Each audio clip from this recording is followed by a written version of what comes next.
నమస్కారం. Royal TV news కి స్వాగతం. హెడ్లైన్ చూద్దాం.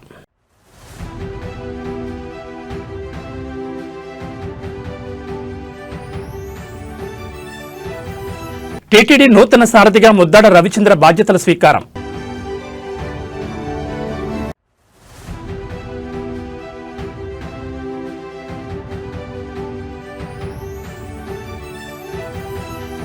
తిరుపతిలో కాంగ్రెస్ భారీ ఆందోళన, టీటీడీ భవన్ ముట్టడి.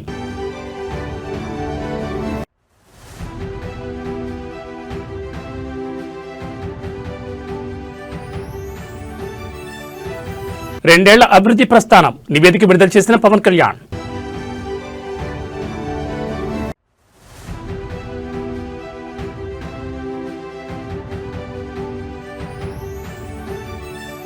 తిరుమలలో సినీ తారల సందడి, గంగమ్మ ఆలయంలో కుంకుమార్చన. ఇక డీటెయిల్స్ చూస్తే కలియుగ వైకుంఠం తిరుమల తిరుపతి దేవస్థానానికి నూతన సారథొచ్చారు. టీటీడీ పూర్తిస్థాయి ఈవోగా సీనియర్ ఐఏఎస్ అధికారి ముద్దాడ రవిచంద్ర నేడు బాధ్యతలు స్వీకరించారు. రాష్ట్ర ప్రభుత్వ ఆదేశాల మేరకు ఇన్ఛార్జ్ ఈవో స్థాయి నుంచి ఆయన పూర్తిస్థాయి బాధ్యతలు చేపట్టారు. ఈ రోజు ఉదయం తిరుమల శ్రీవారి ఆలయంలోని రంగనాయకుల మండపంలో ముద్దాడ రవిచంద్ర ప్రమాణ స్వీకారం చేశారు. ఈ సందర్భంగా ఆలయ వేద పండితులు ఆయనకు ఆశీర్వచనాలు అందించి స్వామివారి తీర్థ ప్రసాదాలు అందజేశారు. అనంతరం ఆలయం వెలుపల మీడియాతో మాట్లాడిన నూతన ఈవో రవిచంద్ర కీలక వ్యాఖ్యలు చేశారు. గత నెల రోజులుగా ఇన్ఛార్జ్ ఈవోగా ఉంటూ క్షేత్రస్థాయిలో పరిస్థితులపై అవగాహన పెంచుకున్నానని ఆయన తెలిపారు. ముఖ్యంగా సామాన్య భక్తుడి కోణంలో ఆలోచిస్తూ శ్రీవారి దర్శనం, లడ్డూ ప్రసాదం మరియు బస్తీ సౌకర్యాలు ఎక్కడా లోటు లేకుండా చర్యలు తీసుకుంటామని హామీ ఇచ్చారు. భక్తులకు ఆధ్యాత్మిక అనుభూతిని అందించడంతో పాటు పారదర్శకమైన పాలన అందిస్తామని ఆయన స్పష్టం చేశారు. స్వయంగా తానే క్షేత్రస్థాయిలో పర్యటించి భక్తుల సమస్యలను తెలుసుకుంటానని ఈ సందర్భంగా పేర్కొన్నారు.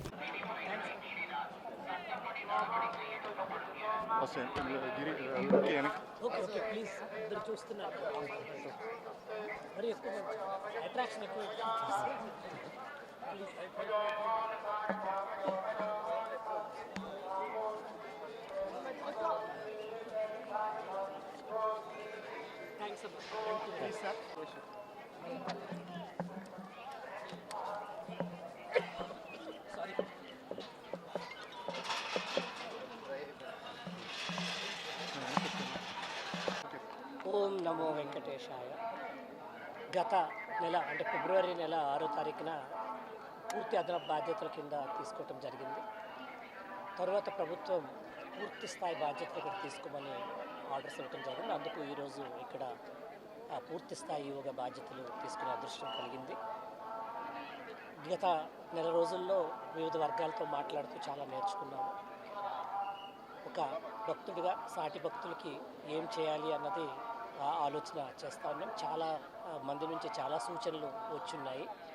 అది వ్యక్తిగతంగా కూడా నేను కూడా అనుభవిస్తే కానీ తెలియదంటారు. కాబట్టి ఒకసారి ఎక్స్పీరియన్స్ వివిధ మార్గాల ద్వారా వెళ్ళి ఏం ఎగ్జాక్ట్గా జరుగుతుంది తెలుసుకొని భక్తులకి ఒక మంచి స్పిరిచువల్ ఎక్స్పీరియన్స్ కలిగేటట్టు, సుఖంగా దర్శనం అయ్యేటట్టు, ప్రశాంతత దొరికేటట్టు, ప్రసాదాలు కానీ అన్నీ కూడా మంచిగా అందరికీ మంచి అనుభూతి కలిగేటట్టు చేయాలని అనుకుంటున్నాం. దేవుని మీద చాలా నమ్మకం ఉంది అందరికీ. ఆ నమ్మకాన్ని ఇంకా పెంచి పెద్ద చేయాలని ఆలోచన. తిరుపతిలో ఉద్రిక్తత చోటు చేసుకుంది. టీటీడీ పరిపాలనా భవనం ముట్టడికి కాంగ్రెస్ నేతలు యత్నించారు. స్థానిక భక్తుల సమస్యలు, ఆరోగ్య సేవలే లక్ష్యంగా మాజీ కేంద్ర మంత్రి చింతామోహన్ నేతృత్వంలో కాంగ్రెస్ శ్రేణులు భారీ ఆందోళన చేపట్టాయి. ఈ సందర్భంగా టీటీడీ అధికారులకు వ్యతిరేకంగా నినాదాలు చేస్తూ పరిపాలనా భవనం ముందు బైఠాయించారు. ఈ నిరసనలో పాల్గొన్న చింతామోహన్ మాట్లాడుతూ తిరుపతి స్థానికులకు ప్రతి మంగళవారం ప్రత్యేక ప్రవేశ దర్శనం కల్పించాలని డిమాండ్ చేశారు. గతంలో కాంగ్రెస్ హయాంలో స్థానికులకు ఉన్న దర్శన సౌకర్యాలను జగన్ మరియు చంద్రబాబు ప్రభుత్వాలు నిర్వీర్యం చేశాయని ఆయన ఘాటుగా విమర్శించారు.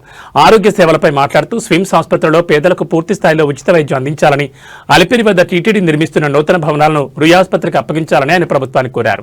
తిరుమల శ్రీవారి ఆలయ సమీపంలోని కాకుల దిబ్బను ప్రస్తావిస్తూ అక్కడి పరిస్థితులు ప్రస్తుత కూటమి ప్రభుత్వ అసమర్థ పాలనకు నిదర్శనమని ఆయన ఎద్దేవా చేశారు. భక్తుల మనోభావాలను, స్థానికుల అవసరాలను గుర్తించకపోతే పోరాటాన్ని ఉధృతం చేస్తామని చింతామోహన్ హెచ్చరించారు. తిరుపతి దేవస్థానం పరిపాలనా భవనం ముందు మేము రావడానికి కారణం రెండు ప్రధానమైన అంశాలు, 3 సంబంధిత అంశాలు. రాష్ట్రం విభజన జరిగే ముందు ఆంధ్రప్రదేశ్ తెలంగాణ 2 అయినప్పుడు భాగ్యనగరం తెలంగాణ వాళ్ళకి వెళ్ళింది. ఆంధ్రప్రదేశ్కి మిగిలింది పెంపులే. అంటే ఏముంది, ఆంధ్రాకి ఆ పక్క రాళ్ళు, ఆ పక్క సముద్రం. తిరుమల టెంపుల్ వల్ల ఏదో మన ప్రాంతం మన వాళ్ళకి హోదా దక్కుతుంది. ప్రత్యేక హోదా రాకపోయినా మన వాళ్ళకి కాస్తో కోస్తో అభివృద్ధి వస్తుందని అందరం ఆశించాం. మరి ఈరోజు ఉన్నటువంటి పరిస్థితి, మేము కాంగ్రెస్ పార్టీ అధికారంలో ఉన్నప్పుడు మంగళవారం దర్శనం ప్రత్యేకంగా స్థానికులకు ఇచ్చాం. దాన్ని ఆపేశారు జగన్ను చంద్రబాబు ఇద్దరు. దీన్ని మేము ఖండిస్తున్నాం. వెంటనే ప్రతి మంగళవారం ప్రత్యేకంగా ప్రవేశ దర్శనం తిరుపతి వాసులకు ఇవ్వాలి, ఇచ్చి తీరాలి. రెండవది, సిమ్స్ హాస్పిటల్లో కాంగ్రెస్ పార్టీ అధికారంలో ఉన్నప్పుడు ఉచితంగా ట్రీట్మెంట్ ఇచ్చాం పేదవాళ్లకు.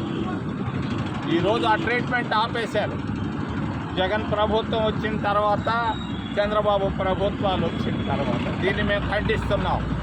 వెంటనే నిరుపేదలకు సిమ్స్లో ఉచిత ట్రీట్మెంట్ ఇవ్వాలి.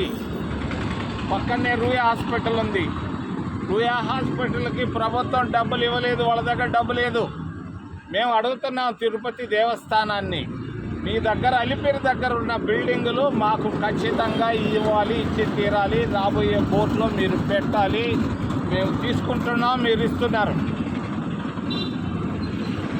మరి చంద్రబాబు పరిపాలనకు ఒక ఉదాహరణ ఇస్తున్నా. కూటమి ప్రభుత్వం ఎలా పనిచేస్తుందనే దానికి నిన్ననే నేను తిరుమలకి వెళితే కాకుల దిబ్బ అని ఒకటి ఉంది. మీరు ఎవరు చూసి ఉండరు, మీరు నెమళ్ళ దిబ్బలు చూసి ఉంటారు. కాకుల దిబ్బ అని ఒకటి ఉంది. ఎక్కడ? తిరుమల తిరుపతి దేవస్థానానికి ఒక రాయి సిరేసేంత దూరంలో. కూటమి ప్రభుత్వం మరి ముఖ్యంగా తిరుమల తిరుపతి దేవస్థానం పరిపాలనకు అది ఒక గొప్ప నిదర్శనం. కాకుల దిబ్బ పోయి చూడండి మీరంతా. నేను పోయి చూసి ఇచ్చాను, భయంకరంగా ఉంది. వెంటనే చంద్రబాబు, నువ్వు ఒట్టొట్టి మాటలు మాట్లాడబాకు. వెన్న, నెయ్యి, లడ్డు, ముద్ద ఇవన్నీ వద్దు. కాకుల దిబ్బను వచ్చి చూడు. ఆఫీసర్లు పోయి వెంటనే చూడమని నేను డిమాండ్ చేస్తున్నా. మీరు ఎలా పనిచేస్తున్నారో మీ పనితీరుకు అది ఒక నిదర్శనం. మరి మహిళా కార్మికులు, కొండపైన ఉన్నటువంటి మహిళా కార్మికులు, పారిశుద్ధ కార్మికుల పరిస్థితి ఆందోళనకరంగా ఉంది. నేను పోయి చూసి వచ్చాను, నిన్న మాట్లాడొచ్చాను. మేము ఒప్పుకోం. పారిశుద్ధ్య కార్మికులకు ఇవ్వాల్సినటువంటి జీతభత్యాలు, వాళ్ళకి ఇవ్వాల్సినటువంటి గౌరవాన్ని ఎక్కడైనా అంగుళం తగ్గినా కూడా మేము వచ్చి కూర్చుంటాం మీ ఇళ్ల ముందు. జాగ్రత్త, జాగ్రత్త, జాగ్రత్త. మరి హోటళ్ళు ఇక్కడ చదువుకున్న పిల్లకాయలు పిహెచ్డీలు పాస్ అయ్యి సిగ్గి తోలుకుంటున్నారు. మరి ఎందుకయ్యా 10 హోటళ్ళు మీరు ఇచ్చారు? నేను పోయి చూసి వచ్చాను. ఎవరికి ఇచ్చారు మీ 10 హోటళ్ళు? పెద్ద హోటళ్ళు ఎవరికి ఇచ్చారు? గుజరాత్ వాడికి ఇవ్వాలనా? ఏమి సిగ్గు చరం లేదా మీకు? ఇచ్చేవాళ్ళకి డబ్బు కావాలి, ఏదో డబ్బు కొరకిస్తారా? గుజరాత్ వాడికి, మహారాష్ట్ర వాడికి ఎందుకు ఇచ్చారు? తిరుపతిలో భీమాస్ లాంటివి ఉన్నాయి, వాళ్ళకి ఇవ్వండి. నేను డిమాండ్ చేస్తున్నా, తిరుమల తిరుపతి దేవస్థానం బోర్డుని వెంటనే వెనక్కి తీసుకోండి. స్థానికులకు హోటళ్ళు ఇవ్వాలి. వీళ్ళు బతుకుతారా బాగా? ఏమైందా మీకు? ఏం పిచ్చి పట్టిందా? అడిగేవాళ్ళు లేరడే. ఏం బోర్డా మీది? బోర్డులో కనీసం ఒక్క మంచివాడన్నా మంచి మాట మాట్లాడుతున్నాడా? ఎందుకు ఇచ్చారు హోటళ్ళు? 10 హోటళ్ళు ఎవరికి ఇచ్చారు? ఎంత తీసుకున్నారు? ఇది అవినీతి. చివరిలో ఎస్సీ ఎస్టీలు నేను చెప్పక తప్పదు. 2000 మంది ఉన్నారు ఎస్సీలు ఎస్టీలు తిరుమల తిరుపతి దేవస్థానంలో పనిచేస్తున్నటువంటి ఎస్సీ ఎస్టీలు. మరి ఈవో ఆఫీస్ ఉంది. ఈవో ఆఫీసులో దాదాపు 30 మంది ఉన్నారు. క్యాంప్ ఆఫీసు నుంచి ఈ ఆఫీసు పైన ఆఫీసుల్లో ఈ 30 మందిలో ఒక్క ఎస్సీ కానీ ఎస్టీ కానీ ఉన్నాడా? ఓ కార్యనిర్వహణ అధికారులారా, అనిల్ సింగయ్య, ఇంకో శ్యామయ్య, ఓంకయ్య, అయ్య, పొయ్యలు ఉన్నారు. ఒక్క ఎస్సీ ఎస్టీ అన్నా మీ పేషీల్లో ఉన్నారా? ఏందా మీరు చేసేది? ఏం చేస్తున్నారు? పైన అడిషనల్ ఈఓ ఆఫీసులో కూడా 30 మంది పనిచేస్తున్నారు. ఒక్క ఎస్సీ ఎస్టీ అని ఉన్నారా? ఏమి ఈ దారుణం, ఈ దౌర్భాగ్యం! భారతదేశంలో 25% ఉన్న వాళ్ళకి మీరు ఇస్తున్న గౌరవం ఇదే? జాగ్రత్త, ఆలోచించండి. మేము వదిలిపెట్టాం మిమ్మల్ని. మేము అడిగే వాటికి మీరు సమాధానాలు వెంటనే నెక్స్ట్ బోర్డులో రిప్లైలు రావాలి. హోటల్లో జరిగినటువంటి అవినీతి, టెండర్ మరి ట్రాన్స్పరెంట్ యాక్ట్ అని ఒకటి ఉంది. టెండర్ ట్రాన్స్పరెంట్ యాక్ట్ పనిచేస్తుందా ఇక్కడ? ఎలా ఇచ్చారు 5గురికి? పెద్ద హోటళ్ళు ఎంతున్నాయా ధరలు? ఎవరు కట్టాలి? ఇదా మీరు చేసే పనులు? 5 జనతా హోటళ్ళు ఎవరికి ఇచ్చారు మీరు? జవాబులు చెప్పి తీరాలని నేను డిమాండ్ చేస్తూ ఏదైనా ప్రశ్నలు ఉంటే అడగమని మిమ్మల్ని చేతులెత్తి ప్రార్థిస్తున్నాం. కలియుగ దైవం వెంకటేశ్వర స్వామిని దర్శించుకునేందుకు ప్రముఖులు క్యూ కడుతున్నారు. నేడు తిరుమల క్షేత్రంలో సినీ తారాల సందడి నెలకొంది. టాలీవుడ్ మరియు బాలీవుడ్ ప్రముఖ హీరోయిన్లు జాహ్నవి కపూర్ మరియు రుక్మిణి వసంతలు వేరువేరుగా శ్రీవారిని దర్శించుకుని మొక్కులు చెల్లించుకున్నారు. ఈ రోజు ఉదయం వీఐపీ విరామ సమయంలో తిరుమల శ్రీవారిని దర్శించుకునే వీళ్ళిద్దరికీ టీటీడీ అధికారులు దర్శన ఏర్పాట్లు చేశారు. సంప్రదాయ వస్త్రధారణలో ఆలయానికి వచ్చిన నటీమణి జాహ్నవి కపూర్ స్వామివారి సేవలో పాల్గొన్నారు. అలాగే సప్త సాగర దాచే ఎల్లో ఫేమ్ రుక్మిణి వసంత్ కూడా స్వామివారిని దర్శించుకుని తీర్థప్రసాదాలు స్వీకరించారు. తమ అభిమాన తారాలు తిరుమలకు వచ్చారని తెలుసుకున్న భక్తులు వారిని చూసేందుకు మరియు ఫోటోలు దిగేందుకు ఎగబడ్డారు. ఆలయం వెలుపల హీరోయిన్లతో సెల్ఫీలు దిగేందుకు భక్తులు పోటీ పడడంతో కాసేపు సందడి నెలకొంది. భద్రతా సిబ్బంది భక్తులను నియంత్రించి వారిని సురక్షితంగా పంపించారు.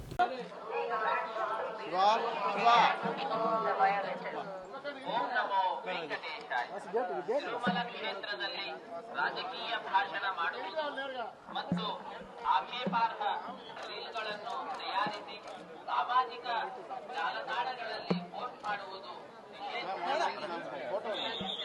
ಟೆಂಪಲ್ ಫೋಟೋ ಕೈಗೊಳ್ಳಲಾಗುತ್ತದೆ.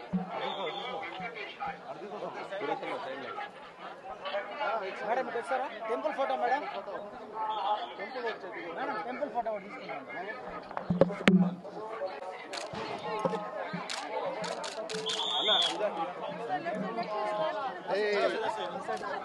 भैया left right please thank you नाना साइड बी केयरफुल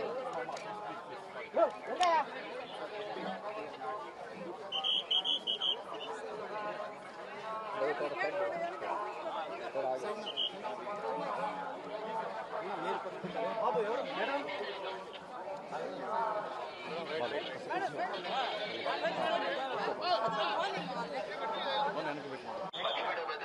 கடுமையாக தடை செய்யப்பட்டுள்ளது.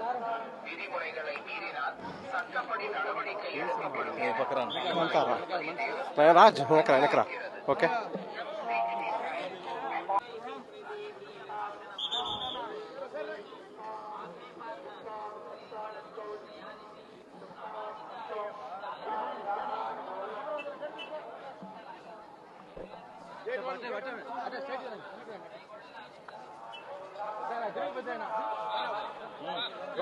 ಕೊಡಿದೆ ಮಾವರಿಗೆ ಸೆಕ್ಯೂರಿಟಿ ರಮೇಶ್ ವಾಯ್ಸ್ ಓಕೆ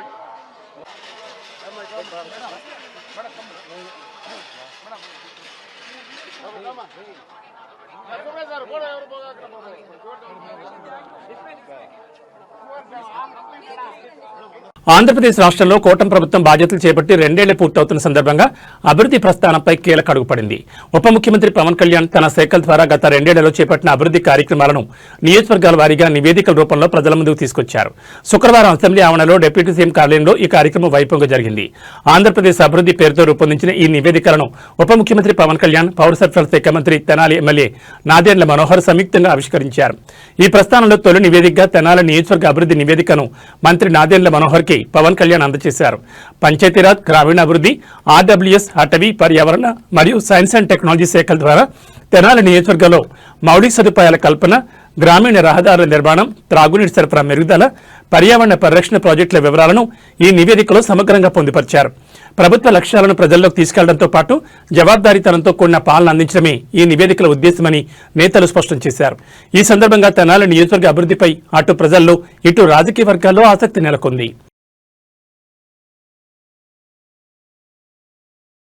రాబోయే రోజుల్లో పార్టీని క్షేత్రస్థాయిలో మరింత బలోపేతం చేసే దిశగా తెలుగుదేశం పార్టీ అడుగులు వేస్తోంది. మంగళగిరిలోని పార్టీ కేంద్ర కార్యాలయంలో నెల్లూరు పార్లమెంట్ పరిధిలోని ముఖ్య నాయకులు నేడు సమావేశమయ్యారు. అనుబంధ సంఘాల కమిటీల నియామకం మరియు పార్టీ బలోపేతం ఎజెండాగా ఈ భేటీ కొనసాగింది. ఈ కీలక సమావేశంలో zonal incharge MLC Ram Bhupal Reddy, Nellore జిల్లా అధ్యక్షులు బీద రవిచంద్ర, మంత్రులు ఆనం రామనారాయణ రెడ్డి, నారాయణలతో పాటు పలువురు ఎమ్మెల్యేలు పాల్గొన్నారు. నెల్లూరు పార్లమెంట్ పరిధిలోని అనుబంధ కమిటీల నియామక విధి విధానాలపై ఈ సందర్భంగా సుదీర్ఘంగా సమీక్షించారు. ప్రతి నియోజకవర్గానికి కమిటీల్లో సమాన వాటా ఉండేలా చూడాలని నిర్ణయించారు. కమిటీల్లో మహిళలకు తగిన గుర్తింపు ఇవ్వాలనే అంశంపై ప్రత్యేకంగా చర్చించారు. పార్టీ భవిష్యత్తును దృష్టిలో ఉంచుకుని యువతకు ఎక్కువ అవకాశాలు కల్పించాలని నేతలు నిర్ణయించారు. జిల్లాలోని అనుబంధ సంఘాలను బలోపేతం చేసేందుకు అందరూ సమన్వయంతో పనిచేయాలని మంత్రులు పిలుపునిచ్చారు. త్వరలోనే ఈ నియామక ప్రక్రియను పూర్తి చేసి తుది జాబితాను వెల్లడించనున్నట్లు సమాచారం. ఈ భేటీలో ఎమ్మెల్యేలు కాకర్ల సురేష్, ప్రశాంత్ రెడ్డి, వెంకటకృష్ణారెడ్డి మరియు కోటంరెడ్డి గిరిధర్ రెడ్డిలు పాల్గొని తమ గత వైసీపీ ప్రభుత్వ హయాంలో జరిగిన మరో వివాదాస్పద వ్యవహారం వెలుగులోకి వచ్చింది. భగవద్గీత పుస్తకాల ముద్రణ పేరుతో కోట్ల రూపాయల శ్రీవారి నిధులను దుర్వినియోగం చేశారనే ఆరోపణలపై టీటీడీ విజిలెన్స్ విచారణ చేపట్టింది. ఈ వ్యవహారంపై హిందూ ధర్మ ప్రచార పరిషత్ సెక్రటరీ రఘునాథ్ ఇచ్చిన ఫిర్యాదుతో అధికారులు దర్యాప్తును వేగవంతం చేశారు. 2023 సంవత్సరంలో ఎటువంటి ముందస్తు సమాచారం లేకుండానే ఏకంగా 1 కోటి భగవద్గీత పుస్తకాలను టీటీడీ ముద్రించింది. అయితే ఈ పుస్తకాల్లో అసలు భగవద్గీత శ్లోకాలే లేకపోవడం ఇప్పుడు పెను సంచలనంగా మారింది. 700 శ్లోకాలు ఉండాల్సిన పుస్తకంలో ఒక్క శ్లోకం కూడా లేకుండా కేవలం మాజీ చైర్మన్ భూమన కరుణాకర్ రెడ్డి ఉపోద్ఘాతంతో పుస్తకాన్ని నింపేశారని విమర్శలు వెల్లువెత్తున్నాయి. ఈ నేపథ్యంలో తిరుపతిలోని శ్వేత భవనం ముందు హిందూ సంఘాలు భారీ ఆందోళన దిగాయి. భగవద్గీతను అపహాస్యం చేస్తూ హిందూ ధర్మాన్ని అవమానించిన వారిని కఠినంగా శిక్షించాలని వారు డిమాండ్ చేశారు. ఇది శ్రీకృష్ణ పరమాత్మ అర్జునుడికి చేసిన బోధ కాదని, జగన్ ప్రజలకు చేసిన గీతోపదేశంలా ఉందని నిరసనకారులు మండిపడ్డారు. ఈ మొత్తం వ్యవహారంపై విచారణ జరిపి బాధ్యులపై చర్యలు తీసుకోవాలని కోరుతూ హిందూ సంఘాల ప్రతినిధులు ఎస్వీయూ పోలీస్ స్టేషన్లో ఫిర్యాదు చేశారు. భగవద్గీత వంటి పవిత్ర గ్రంథాన్ని రాజకీయ ప్రచారానికి వాడుకున్న వారిపై కేసులు నమోదు చేయాలని వారు డిమాండ్ చేస్తున్నారు.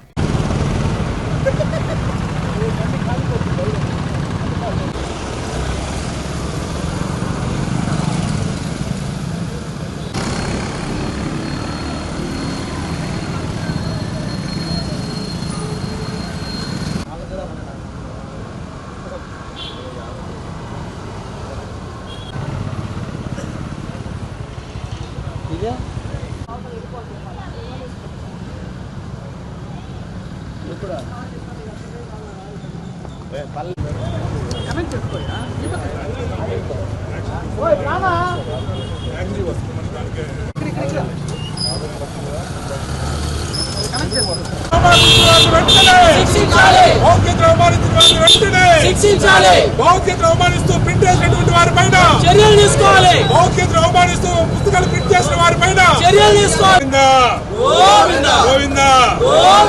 అక్రమంగా ప్రింట్ చేసిన పుస్తకాన్ని అక్రమంగా ప్రింట్ చేసిన వారి పైన తీసుకోవాలి. భౌతిక పుస్తకాన్ని అవమానించిన వారి పైన చర్యలు తీసుకోవాలి. భౌతికని అవమానించిన వారిని వెంటనే శిక్షించాలి. ఎటువంటి విషయం లేకుండా ప్రింట్ చేసినటువంటి వారి పైన చర్యలు తీసుకోవాలి. భౌతిక పుస్తకాన్ని అవమానించిన వారి పైన చర్యలు తీసుకోవాలి. వారి పైన భగవద్గీతను అవమానిస్తూ భగవద్గీత పుస్తకం ప్రింట్ చేసిన వారి పైన శిక్షించాలి.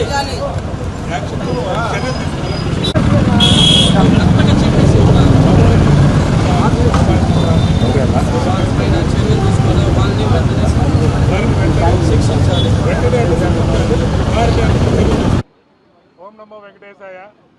ఇప్పుడు మనం తిరుమల సంబంధించినటువంటి శ్వేత భవనం దగ్గరకు వచ్చాము. ఏమనంటే గత కొన్ని రోజులుగా చూస్తున్నాం, భగవద్గీత పుస్తకం పైన జరుగుతున్నటువంటి రచ్చరగడ ఏంటి అని దాన్ని విచారించడం కోసం ఇక్కడికి వచ్చాము. ఇక్కడ సెక్రటరీ గారిని కూడా కలిసాం.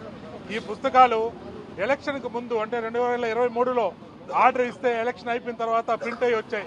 మొత్తం 1 కోటి పుస్తకాలు ఆర్డర్ ఇస్తే 52 లక్షల పుస్తకాలు ప్రింట్ అయ్యి ఇక్కడికి వచ్చాయి. దాంట్లో దాదాపు 12 లక్షల పుస్తకాలు పంచడం జరిగింది.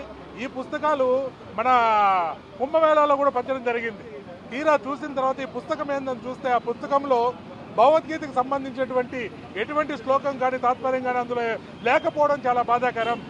ఇంకా చెప్పాలంటే భగవద్గీత లాంటి పుస్తకానికి ముందు మాట రాయడం, నివేదిక రాయడం అనేది చాలా బాధాకరం. అసలు భగవద్గీతకి రామాయణ ఇతిహాసాలకు వీటికి ముందు మాటలు రాసేది ఏంటండి? ఇది ఖచ్చితంగా ఎవరైతే ఎడిటర్ చీఫ్ ఎడిటర్ ఉన్నారో వీరిని ఖచ్చితంగా వారిపైన యాక్షన్ తీసుకోవాలి. భగవద్గీతకు ముందు మాట రాయడం ఏంటి? సరే ముందు మాట అది అయింది కదా, లోపల చూస్తే లోపల ఇండెక్స్ ఉంది. భగవద్గీతకు సంబంధించినటువంటి ఇండెక్స్ మాత్రం ఉంది తప్పితే, విషయ సూచిక ఉంది తప్పితే కనీసం ఒక్క శ్లోకం కూడా అందులో లేదు. ఆ పుస్తకం ఎవరైనా తీసుకుంటే ఇది ఏందని తెలియాలంటే సపరేట్గా వెళ్ళి మళ్ళీ ఒక భగవద్గీత పుస్తకాన్ని కొనాలి. ఇది హిందువులు ఇచ్చినటువంటి డబ్బులు, భక్తులు ఎంతో నిష్ఠతో ఇచ్చినటువంటి ఈ డబ్బులంతా కూడా వృధా చేయడమే. కేవలం డబ్బులు ఉన్నాయి, ప్రింటింగ్ వేయాలని చెప్పి ఎందుకు పనికిరాని ఒక పుస్తకాన్ని మానవులందరికీ భగవద్గీత అని పవిత్రమైనటువంటి పేరు పెట్టి ఒక పనికిరాని పుస్తకాన్ని ప్రింట్ చేశారు. ఈ పుస్తకం ఎవరికి కూడా ఉపయోగం లేదు. ఎవరు తీసుకెళ్ళా కానీ ఈ పుస్తకాన్ని చూసిన తర్వాత ఈ పుస్తకం ఏదో తెలియాలంటే ఇంకో బుక్ కొనుక్కోవాలి. డైరెక్ట్గానే భగవద్గీత పుస్తకాన్ని ప్రింట్ చేసి పిల్లలకి ఇచ్చింటే ఎంతో ఉపయోగపడేది. ఇది చాలా బాధాకరమైన విషయం. ఖచ్చితంగా దీని మీద యాక్షన్ తీసుకోమని ఇచ్చాం. సెక్రటరీ గారు ఆల్రెడీ సానుకూలంగా స్పందించి దీని మీద జరిగినటువంటి ఏదైతే పుస్తకాల మీద జరిగినటువంటి వేస్ట్ ఏదైతే ఉందో దీనిపైన విచారణ చేయమని ఆయన కూడా కమిటీ వేశానని చెప్పారు. గోడౌన్ వెళ్ళి చూద్దాము అని అంటే జేఈఓ దగ్గర నుంచి అనుమతులు కావాలి గోడౌన్ చూడాలంటే అని గోడౌన్లో ఉన్నటువంటి 32 లక్షల పుస్తకాలని చూపించలేదు. కాకపోతే నెక్స్ట్ ఇంకోసారి అనుమతి తీసుకొని చూపిస్తామని కూడా చెప్పారు. ఇంకా ఫ్యూచర్లో ఈ విధంగా భక్తుల యొక్క డబ్బును ఏ విధంగా వృధా కానియకుండా పుస్తక రూపంలో కాపాడతామని కూడా మాట ఇవ్వడం జరిగింది. దీనిపైన జరిగినటువంటి ఈ ఏదైతే వృధాగా భక్తుల డబ్బులు ఖర్చు పెట్టి ఎందుకు పనికిరాని పుస్తకాలు ప్రింట్ చేశారో, ఎవరైతే ప్రింట్ కారణమో వారి మీద యాక్షన్ తీసుకోవాలని కంప్లైంట్ చేశాం. ఈఓ గారు కూడా కంప్లైంట్ చేశాం. ఇప్పుడు ఎస్వి యూనివర్సిటీ పోలీస్ స్టేషన్లో ఇది భక్తుల యొక్క డబ్బును మా యొక్క భక్తులు హిందువుల మనోభావాలను దెబ్బతీస్తూ హిందువులు మోసగించారు కాబట్టి దానిపైన తగు చర్యలు తీసుకోవాలని యూనివర్సిటీ పోలీస్ స్టేషన్లో ఫిర్యాదు కూడా చేయబోతున్నాం. గోవిందా గోవిందా. అందరికీ నమస్కారం. నా పేరు కిరీటి రెడ్డి, బజరంగ్ దళ్ తిరుపతి జిల్లా సహసంయోజక్. నేను భగవద్గీత ఎవడు ఎక్కడ ఇస్తే కూడా చెప్పులు తీసుకుంటారు. ఏ దేశపు ప్రధాని అయినా, ఏ ముఖ్యమంత్రి అయినా, ఆఖరికి ఏ చిన్న నాయకుడైనా కానీ అంత పవిత్రత ఉన్న ఈ భగవద్గీతని ఇలా చేయడం చాలా బాధాకరం. బజరంగ్ దళ్ దీన్ని తీవ్రంగా ఖండిస్తుంది. దీనికి ఎవడోడైతే సహకరించాడో ప్రతి ఒక్కరి మీద కూడా చట్టరీత్యా ఏమేమైతే శిక్షలు ఉన్నాయో వాళ్ళందరికీ పడాలా. దేవుడు ప్రసాదం కల్తీ జరిగితే ఇది జరగలేదని అది జరగలేదని పార్టీల మీద విమర్శలు చేసుకుంటూ ఎక్కడ ఏ దేశానికి పోయినా కానీ పవిత్రంగా ప్రసాదం తీసుకొని పోయి ఇచ్చే జనాలు వాటిని నోరు మెదపడు. దాని మీద అధికారులు నాయకులు కూడా ఇలానే ఉన్నారు. ఇప్పుడు ఏకంగా భగవద్గీతకు కూడా ఇలాంటి దుస్థితి రావడం చాలా బాధాకరం. దయచేసి దీని మీద యాక్షన్ తీసుకోవాలా. ఇమీడియట్గా వాడిని ఎవడైతే ఈ తప్పుకి కారణమైన ప్రతి ఒక్కరిని వాడిని శిక్షించాలని తెలియజేసుకుంటూ, అలాగే కుంభమేళా జరగడం జరిగింది. 50 నుంచి 60 కోట్ల మంది జనాభా అక్కడికి వస్తే 50,000 పుస్తకాలు అక్కడికి వెళ్ళాయి. అలాగే ప్రతి ఒక్క స్టేట్కి కర్ణాటక, తమిళనాడు విద్యార్థులకి ఇమ్మని చెప్పేసి పంపించారు. 20 రూపాయల నోట్బుక్ కొంటేనే అది ఇంతలా మందం ఉంటుంది ఆ నోట్బుక్. దాన్ని చూసి కొనుక్కుంటున్నారు. అలాంటిది 3 రూపాయల ఎన్నో పైసలు ఇది. దీన్ని ముద్రించి 7 మందిని టెండర్లకు పిలిచి ఈ మాట చేసినప్పుడు శాంపుల్ పుస్తకం వాళ్ళ చేతికి ఇచ్చినప్పుడు కూడా ఇది భగవద్గీత దీంట్లో ఏముందని కూడా తెలుసుకోకపోవడం చాలా బాధాకరం. సిగ్గుపడుతున్నాము నిజంగా. పవిత్ర పుణ్యక్షేత్రం తిరుపతిలో ఇక్కడ మనం ఆయన పాదాల చెంత బతకతానం, ఎన్నో కోట్ల పుణ్యం చేసుకుంటే ఇక్కడ పుడతామని అనుకునే మనము ఈరోజు ప్రసాదం కల్తీ అయినా, అలాగే ఇలాంటి భగవద్గీతలకు కూడా ఈ మాట తప్పుడుగా చేయడం, అది మన తిరుపతిలో జరగడం చాలా బాధాకరం. దయచేసి వాటి మీద తగిన చర్యలు తీసుకోండి. మేము టీటీడీ చైర్మన్ గారికి, రాష్ట్ర ముఖ్యమంత్రికి ప్రతి ఒక్కరికి తెలియజేసేది ఒకటే, ఎక్కడ తప్పు జరిగినా ఎత్తి జనాలకు చూపిస్తున్నారు, కానీ దాన్ని ఎంతవరకు మీరు పరిష్కరిస్తున్నారు? తప్పు చేసిన వెంటనే వాడిని శిక్షించాలా? వాడు ఏం తప్పు చేసినాడో ప్రతి ఒక్కరిని రోడ్లోకి లాక్కొని వచ్చి వాడికి ఏం దేహశుద్ధి చేయాలో అవి చేయాలా. అంతేగాని చెప్పేసి ఇట జరిగింది అట జరిగింది అని చెప్పేసి 3 రోజులు న్యూస్ తర్వాత గమ్మునైపోతే హిందువులు ఎవరూ ఊరుకోము. ముందు మార్గం ఇప్పుడు హిందువులు లేరు. దయచేసి ప్రతి ఒక్కరూ వీడు ఎవడైతే తప్పు చేస్తాడో దీనికి మనం వెంటనే శిక్షించాలని తెలియజేసుకుంటాను. ఓం నమో వెంకటేశాయ. తిరుమల పవిత్రతను కాపాడడంలో గత ప్రభుత్వం ఘోరంగా విఫలమైందంటూ హిందూ ధార్మిక సంఘాలు మండిపడుతున్నాయి. తిరుపతిలో నిర్వహించిన రౌండ్ టేబుల్ సమావేశంలో వైసీపీ హయాంలో జరిగినట్లుగా చెప్తున్న వరుస అక్రమాలను హిందూ సంఘాల నేతలు ఆధారాలతో సహా బయటపెట్టారు. ఈ సమావేశంలో హిందూ సంఘాల ప్రతినిధులు సంచలన ఆరోపణలు చేశారు. తిరుమలలోని అతి పురాతనమైన ఆది వరాహస్వామి ఆలయంపై ఉన్న 12 విగ్రహమూర్తులను వైసీపీ హయాంలో ధ్వంసం చేశారని వారు ఆరోపించారు. అంతేకాకుండా సుమారు 20 కేజీల బంగారాన్ని లూటీ చేశారని, శ్రీవారి హుండీకే కన్నం వేసేలా వైసీపీ నేతల తీరు ఉందని వారు ధ్వజమెత్తారు. తిరుపతిలోని గోవిందరాజస్వామి స్వామి ఆలయ గాలగోపురం పనుల్లో జరిగిన అక్రమాలను కూడా వారి ఈ సందర్భంగా ప్రస్తావించారు. గోపురానికి బంగారు పూత పోయడం కోసం 100 కిలోల బంగారాన్ని కేటాయిస్తే నిబంధనల ప్రకారం 9 లేయర్ల పూత వేయకుండా కేవలం 2 లేదా 3 లేయర్లతోనే సరిపెట్టారని వారు ఆరోపించారు. ఈ క్రమంలో సుమారు 50 కిలోల బంగారాన్ని దోచేశారని మండిపడ్డారు. ఆధ్యాత్మిక క్షేత్రాలను అపవిత్రం చేస్తూ దేవుడి సొమ్మును దోచుకున్న వారిపై ప్రస్తుత ప్రభుత్వం కఠిన చర్యలు తీసుకోవాలని హిందూ సంఘాలు డిమాండ్ చేశాయి. పూర్తి స్థాయి విచారణ జరిపి దోషులను కటకటాల్లోకి నెట్టాలని వారు స్పష్టం చేశారు. అది తీసుకొని గర్భంతో తీసుకొస్తూ లక్ష్మీదేవరండి ఎక్కడ తీసుకెళ్తున్నావు నువ్వు అంటే ఆవిడ కంటే భూదేవి బయలుదేరింది. భూదేవితో పాటు ఉన్నారు. ఈ క్షేత్రాన్ని 7 పరగణాల క్షేత్రాన్ని ఆది వరాహ క్షేత్రం అంటారు.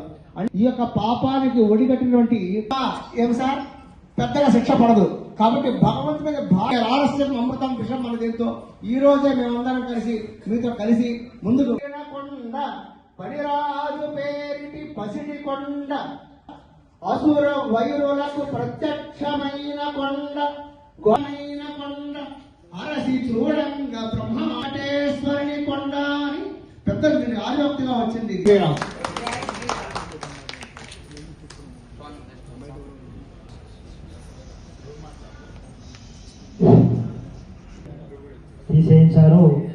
తీసేశారు వారందరూ కూడా కఠినంగా శిక్ష. అప్పుడు లూటీ చేశారని ఉంది వార్త.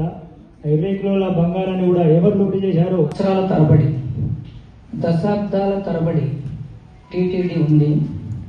టీటీడీలో లక్షల రూపాయల జీతాలు తీసుకుంటున్నారు. అన్నీ చేస్తాం. ఇప్పుడు మనం మాట్లాడుకునే వస్తువు తిరుపతి నగర దేవత శ్రీ వెంకటేశ్వర స్వామి వారి సోదరిగా విరాజిల్లుతున్న తాతయ్య గుంట గంగమ్మ ఆలయం నేడు భక్తుల నామస్మరణతో మార్మోగింది. పవిత్ర శుక్రవారాన్ని పురస్కరించుకుని అమ్మవారి ఆలయ ప్రాంగణంలో లక్ష కుంకుమార్చన కార్యక్రమాన్ని అత్యంత వైభవంగా నిర్వహించారు. ఆలయ ఆచారం ప్రకారం ప్రతి శుక్రవారం నిర్వహించే ఈ లక్ష కుంకుమార్చనలో పాల్గొనేందుకు నగరం నలుమూలల నుంచే కాకుండా పొరుగు ప్రాంతాల నుంచి కూడా భక్తులు పెద్ద సంఖ్యలో తరలివచ్చారు. వేద పండితుల మంత్రోచ్చారణల మధ్య అమ్మవారికి విశేష అర్చనలు నిర్వహించి కుంకుమతో పూజలు చేశారు. అమ్మవారిని దర్శించుకుంటే సకల శుభాలు కలుగుతాయని భక్తుల విశ్వాసం. ముఖ్యంగా మహిళా భక్తులు అధిక సంఖ్యలో పాల్గొని తమ కుటుంబ క్షేమం కోసం మొక్కులు చెల్లించుకున్నారు. భక్తులకు ఎటువంటి ఇబ్బందులు కలగకుండా ఆలయ కమిటీ వారు ప్రత్యేక ఏర్పాట్లు చేశారు. లక్ష కుంకుమార్చన అనంతరం అమ్మవారిని దర్శించుకున్న భక్తులకు తీర్థ ప్రసాదాలు అందజేశారు.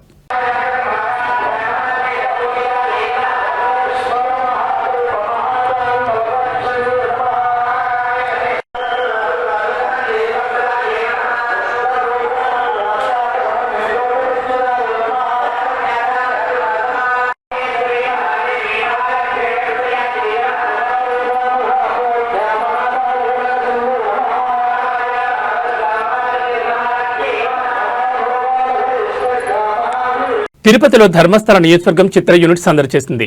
కొత్త నటులతో ప్రయోగాత్మకంగా తెరకెక్కిన ఈ సినిమా భారీ విజయం సాధించాలని ప్రముఖ సినీ నటుడు సుమన్ ఆకాంక్షించారు. చిత్ర ప్రమోషన్స్ లో భాగంగా తిరుపతిలో అభిమానులు ఏర్పాటు చేసిన భారీ ర్యాలీని ఆయన జెండా ఊపి ప్రారంభించారు. ఈ సందర్భంగా సుమన్ మాట్లాడుతూ ధర్మస్థల నియోజకవర్గం చిత్రం వైవిధ్యమైన కథాంశంతో రూపొందిందని, ప్రేక్షకులను తప్పకుండా అలరిస్తుందని ధీమా వ్యక్తం చేశారు. కొత్త నటీనటులు, సాంకేతిక నిపుణులు ఈ సినిమా కోసం ఎంతో కష్టపడ్డారని, వారి ప్రయత్నాన్ని ప్రేక్షకులు ఆదరించాలని కోరారు. సినిమాలోని కథాంశం కొత్తగా ఉంటుందని, అన్ని వర్గాల ప్రజలకు కనెక్ట్ అయ్యే అంశాలు ఇందులో ఉన్నాయని ఆయన పేర్కొన్నారు. సుమన్ రాకతో ఈ చిత్ర ప్రమోషన్స్ లో మరింత జోష్ నెలకొంది. ఈ కార్యక్రమంలో చిత్ర బృందం సభ్యులు, అభిమానులు పెద్ద సంఖ్యలో పాల్గొన్నారు.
వారు రోడ్డును నిర్మాణ పనులు చేసి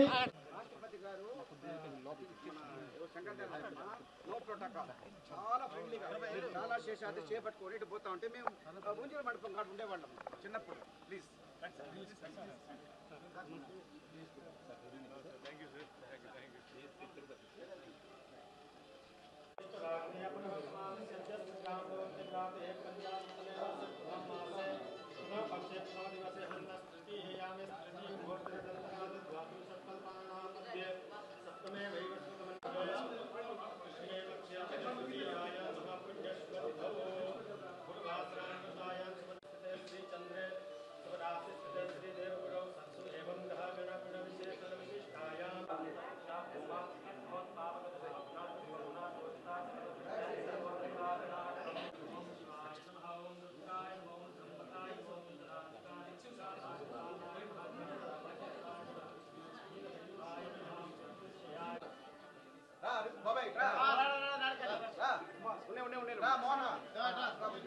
సార్ శివాలయం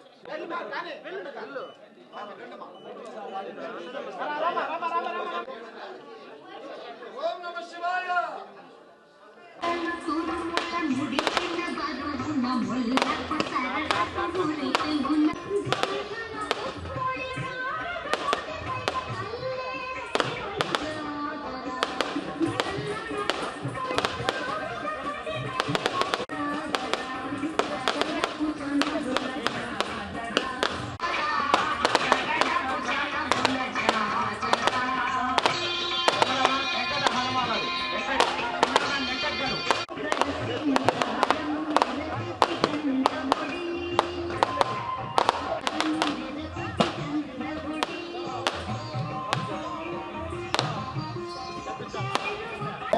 అందరికీ నమస్కారం.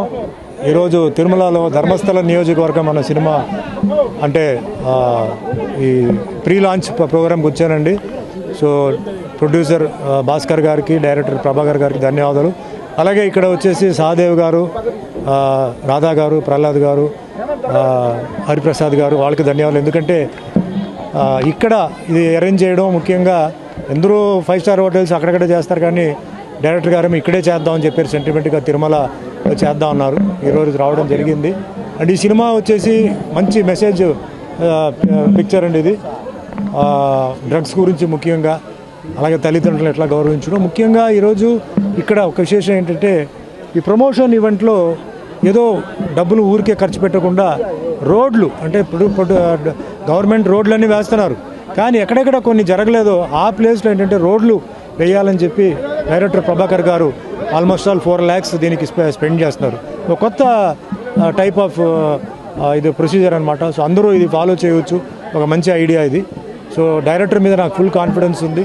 చాలా మంచి డైరెక్టర్, చాలా బాగా తీశారు. అలాగే ఈవెన్ కెమెరామ్యాన్ కానీ, యూనిట్ కానీ, మంచి స్టోరీ, ఫ్యామిలీ పిక్చర్. ఇది ఫ్యామిలీతో వెళ్ళి చూడొచ్చు. సో భగవంతుడి ఆశీర్వాదాలతో, మీ ఆశీర్వాదాలతో ఈ సినిమా మంచి హిట్ అవ్వాలి. అందరూ వెళ్ళి దయచేసి థియేటర్లో చూడాలని నా విజ్ఞప్తి. Thank you. అదే అయిపోయింది. తిరుపతి నగరంలో జనసేన పార్టీ సభ్యత్వ నమోదు ప్రక్రియ ముమ్మరంగా సాగుతోంది. ఈ రోజు నగరంలోని 33వ వార్డులో జనసేన నాయకులు భారీ ఎత్తున సభ్యత్వ నమోదు కార్యక్రమం నిర్వహించారు. జనసేన సిద్ధాంతాలకు ఆకర్షితులైన యువత మరియు స్థానికులు ఈ కార్యక్రమంలో పెద్ద సంఖ్యలో పాల్గొని స్వచ్ఛందంగా సభ్యత్వాలు నమోదు చేసుకున్నారు. ఈ కార్యక్రమానికి ముఖ్య అతిథిగా హాజరైన జనసేన తిరుపతి నగర అధ్యక్షులు రాజారెడ్డి మాట్లాడుతూ పార్టీ బలోపేతానికి సభ్యత్వ నమోదు కీలకమని పేర్కొన్నారు. ఇదే ఉత్సాహంతో తిరుపతిలోని అన్ని వార్డుల్లో ఆయా వార్డు అధ్యక్షులు సభ్యత్వ నమోదు కార్యక్రమాలు నిర్వహించి ప్రతి ఇంటికి జనసేన జెండాను తీసుకెళ్లాలని ఆయన పిలుపునిచ్చారు. ఈ కార్యక్రమంలో 33వ డివిజన్ కార్పొరేటర్ దూది శివ, వార్డు అధ్యక్షులు బాలాజీతో పాటు క్రికెట్ విజయ్, మధుబాబు, కొండ రాజమోహన్, శేషాద్రి, శ్రావణ్, జైబాబు వంటి కీలక నేతలు పాల్గొన్నారు. సభ్యత్వం తీసుకున్న వారికి పార్టీ అండగా ఉంటుందని, ప్రజా సమస్యలపై పోరాటంలో వారందరినీ భాగస్వాములను చేస్తామని ఈ సందర్భంగా నేతలు స్పష్టం చేశారు. వార్డు వ్యాప్తంగా పండగ వాతావరణంలో జరిగిన ఈ సభ్యత్వ నమోదు కార్యక్రమం జనసేన శ్రేణుల్లో కొత్త ఉత్సాహాన్ని నింపింది. జనసేన పార్టీని క్షేత్రస్థాయిలో బలోపేతం చేసే దిశగా తిరుపతిలో సభ్యత్వ నమోదు ప్రక్రియ వేగవంతమైంది. తిరుపతిలోని పళని థియేటర్ సమీపంలో ఉద్యమి క్రియాశీలక సభ్యత్వ నమోదు కార్యక్రమాన్ని జనసేన పార్టీ నియోజకవర్గ ఇన్ఛార్జ్ కిరణ్ రాయల్ ఘనంగా ప్రారంభించారు. ఈ సందర్భంగా కిరణ్ రాయల్ మాట్లాడుతూ తిరుపతి నగరం వ్యాప్తంగా ప్రస్తుతం 4 ప్రధాన కేంద్రాల్లో సభ్యత్వ నమోదు ప్రక్రియ అత్యంత చురుగ్గా సాగుతుందని తెలిపారు. కార్యకర్తలే పార్టీకి బలమని, వారి క్షేమమే పవన్ కళ్యాణ్ ఆశయమని ఆయన పేర్కొన్నారు. ప్రమాదం జరిగిన పక్షంలో క్రియాశీలక సభ్యులకు ఆసుపత్రి ఖర్చుల నిమిత్తం 50,000 నుంచి 2 లక్షల వరకు సాయం అందుతుంది. దురదృష్టవశాత్తు సభ్యుడు మరణిస్తే ఆ కుటుంబానికి 5 లక్షల ఆర్థిక భరోసా కల్పిస్తామని హామీ ఇచ్చారు. దేశంలో మరే రాజకీయ పార్టీ చేయని విధంగా వేలాది మంది కార్యకర్తల కుటుంబాలకు జనసేన పార్టీ అండగా నిలుస్తోందని కిరణ్ రాయల్ గర్వంగా ప్రకటించారు. ఈ కార్యక్రమంలో జనసేన నాయకులు, కార్యకర్తలు మరియు పెద్ద ఎత్తున సభ్యత్వం తీసుకునేందుకు వచ్చిన యువత పాల్గొన్నారు.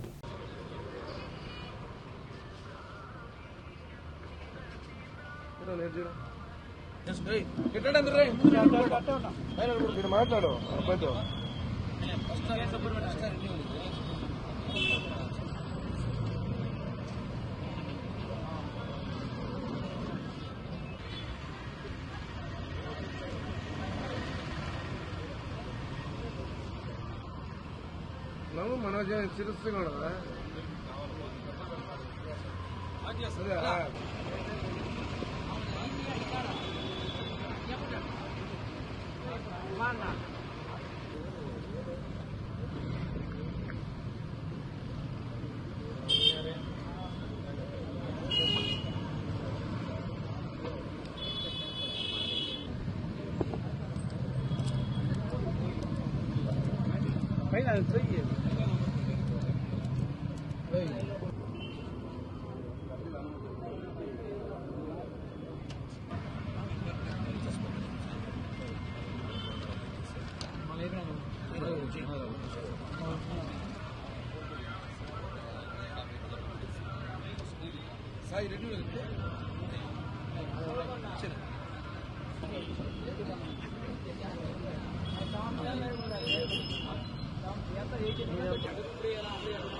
జై జనసేన.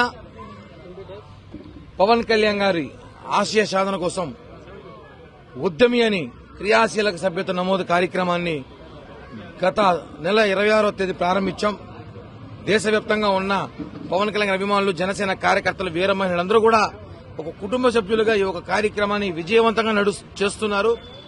ప్రతి సాధిక్ అంటే మేమందరం కూడా సాధికుల్లాగా మేమందరం కూడా కష్టపడి పనిచేసి జనసేన పార్టీ కోసం, జనసేన పార్టీ కుటుంబ సభ్యుల కోసం మాకు ఏమి జరిగినా మా కుటుంబ సభ్యులకి పార్టీ భరోసాగా వాళ్ళకి ఒక సహాయం చేయాలని ఆలోచనతో వచ్చిన నాయకుడు పవన్ కళ్యాణ్ గారు. భారతదేశంలో ఏ ఒక్క రాజకీయ పార్టీ చేయని సాహసం చేసిన వ్యక్తి పవన్ కళ్యాణ్ గారు. క్రియాశీలక సభ్యులతో పాటు ఆ కుటుంబ సభ్యులకి ఏమైనా యాక్సిడెంట్ జరిగినా, ఆ క్రియాశీలక సభ్యుడికి ఏమైనా యాక్సిడెంట్ జరిగినా, ఏమైనా జరగడానికి జరిగితే వాళ్ళకి 50,000 రూపాయల నుంచి 1 లక్ష రూపాయల వరకు, అలాగే 2 లక్షల వరకు ఇప్పుడు వాళ్ళకి హాస్పిటల్ ఖర్చులకు ఇస్తారు. అదేవిధంగా జరగడానికి జరిగితే వాళ్ళ కుటుంబానికి 5 లక్షల రూపాయలు ఇవ్వడానికి ఈరోజు పార్టీ ముందొస్తుంది. ఒకటే విషయం చెప్తున్నాను, ఎవరో చేయని ఒక సాహసం పవన్ కళ్యాణ్ గారు చేశారు. ఎందుకంటే కోట్ల అభిమానులు ఉన్నారు కాబట్టి ఇలాంటి జరిగినప్పుడు వాళ్ళకి ఇవ్వాల్సిన బాధ్యత ఉంది. కాబట్టి ఈ రోజు జనసేన పార్టీ తరపున వాళ్ళందరికీ కూడా మేము క్రియాశీలక సభ్యత్వ రూపంలో ఉద్యమి అనే కార్యక్రమాన్ని తిరుపతిలో ఈ రోజు అంగరంగ వైభవంగా సాగుతోంది. ఇక్కడున్న విద్యార్థులందరూ కూడా ఈ రోజు తిరుపతిలో 4 సెంటర్లలో ఈ రోజు ఈ కార్యక్రమాన్ని టెంట్లేసి నిర్వహించారు. ఈ కార్యక్రమం ఈ నెల 10వ తారీఖు వరకు కూడా అంగరంగ వైభవంగా తిరుపతిలో జరగబోతోంది. వైసీపీ పేటీఎం గాళ్ళకి ఏది చెప్పాలో ఏది మాట్లాడాలో తెలీదు. ఒకటి అడుగుతున్నా వాళ్ళని, ఇప్పటివరకు ఏ రాజకీయ పార్టీ అయినా సరే వేలాది మందికి 5 లక్షల రూపాయలు చొప్పున ఇచ్చింది మీ చరిత్ర ఉందా? మీరు రండి, ఛాలెంజ్ చేసి చూపిస్తా. వైసీపీలో డేటా ఇస్తారండి. వేలాది మంది కుటుంబాలకి 5 లక్షల రూపాయలు చొప్పున పవన్ కళ్యాణ్ గారి చేతుల మీదుగా, నాగబాబు గారి చేతుల మీదుగా, మనోహర్ గారి చేతుల మీదుగా, పార్టీ పెద్దల చేతుల మీదుగా ఇచ్చిన దాఖలాలు ఉన్నాయి. మీరు ఎవరైనా ఒక్కరైనా ఏ పార్టీ అయినా సరే చనిపోయిన కుటుంబ సభ్యులు డబ్బులు ఇచ్చినట్టు ఒక ఫోటో చూపించండి ఎక్కడైనా సరే. లేదు. మేము వేలాది మందికి ఎవరైనా రికార్డు మేము ఇచ్చినాము. అలాగే ఎంతో మంది యాక్సిడెంట్లు అయితే ఆసుపత్రి క్షతగాతులకి హాస్పిటల్ ఖర్చులకి ఇచ్చాం. ఛాలెంజ్ చేస్తున్నాం. పేటీఎం కుక్కలు చెప్తున్నాం, మీరు ఈ ఉద్యమి ఈ క్రియాశీల సభ్యుల మీద కామెంట్లు చేస్తే మీ అంత నీచులు ఎవరుండరని చెప్పి కూడా తెలియజేస్తున్నాం. తిరుపతి గత సంవత్సరం అయితే 16,500 చేస్తాం. ఈసారి 30,000 టార్గెట్ గా తిరుపతి పనిచేస్తున్నాం. ఆంధ్రప్రదేశ్ రాష్ట్ర governor justice S Abdul Nazeer 2 రోజుల పర్యటన నిమిత్తం తిరుపతి చేరుకున్నారు. రేపు జరగనున్న పద్మావతి మహిళా విశ్వవిద్యాలయం స్నాతకోత్సవంలో పాల్గొనేందుకు ఆయన తిరుపతికి విచ్చేశారు. రేణిగుంటలోని తిరుపతి అంతర్జాతీయ విమానాశ్రయం చేరుకున్న గవర్నర్ కు జిల్లా యంత్రాంగం ఘనస్వాగతం పలికింది. జిల్లా జాయింట్ కలెక్టర్ ఆర్ గోవిందరావు, జిల్లా ఎస్పీ ఎల్ సుబ్బారాయుడు, ఇతర ఉన్నతాధికారులు గవర్నర్ కు పుష్పగుచ్చాలు అందజేసి సాదరంగా ఆహ్వానించారు. ఈ రోజు రాత్రికి గవర్నర్ తిరుపతిలోనే బస చేయనున్నారు. రేపు ఉదయం తిరుపతిలోని శ్రీ పద్మావతి మహిళా విశ్వవిద్యాలయంలో నిర్వహించనున్న 22వ స్నాతకోత్సవానికి ఆయన ముఖ్య అతిథిగా హాజరు కానున్నారు. యూనివర్సిటీ కులపతి హోదాలో గవర్నర్ విద్యార్థులకు పట్టాలను ప్రదానం చేయడంతో పాటు స్నాతకోత్సవ ప్రసంగం చేయనున్నారు. గవర్నర్ పర్యటన దృష్ట్యా తిరుపతి పోలీసులు నగరమంతటా కట్టుదిట్టమైన భద్రతా ఏర్పాట్లు చేశారు.